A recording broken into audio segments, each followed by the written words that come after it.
Presented by Videshi Lal entertainment. जो दिल में लगी है आग वह दुनिया में लगा देंगे, जो दिल में लगी है आग वह दुनिया में लगा देंगे।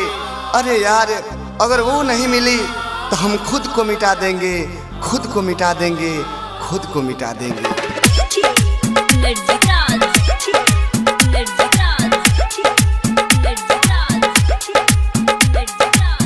Balaji recording studio Jadavpur.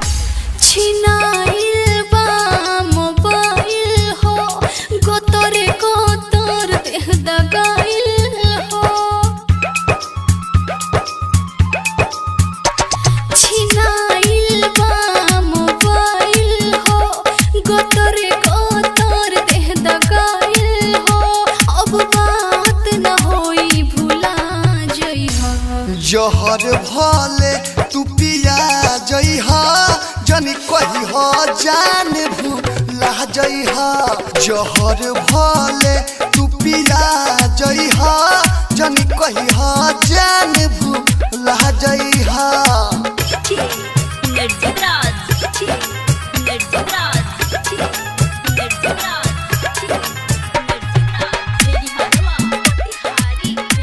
Presented by Videshi Lal entertainment.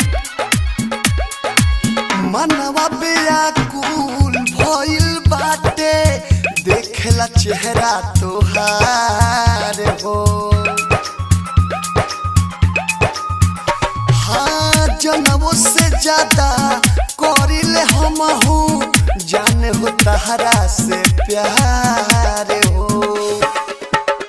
सखी के फोन से करिले फोन बन के रखले बनी रिंगटोन। अब हमरा खुटा से खुला जइहा, जहर भले तू पिया जइहा, जनी कही हो जान भूला जइहा।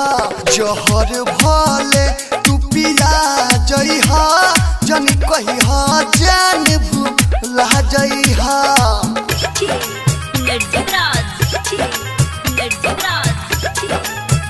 Balaji recording studio Jadavpur. Presented by Videshi Lal entertainment. कुछ दिन सबर कर रानी, खुशी के खबर सुनाई हो। धीरे धीरे घर के लोगवा सभे मानिए जाई हो। विदेशिया तो बुझो पतिया दौड़े का पता हमार छतिया। आके मौत के नींद सुला जइहा, जहर भले तू पिया जइहा, जनी कही हो जान भूला जइहा। जहर भले तू पिया जइहा, जनी कही हो जान भूला जइहा।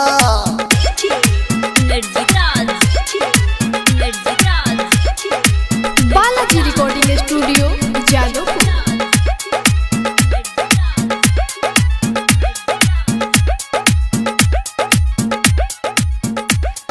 Presented by Videshi Lal entertainment.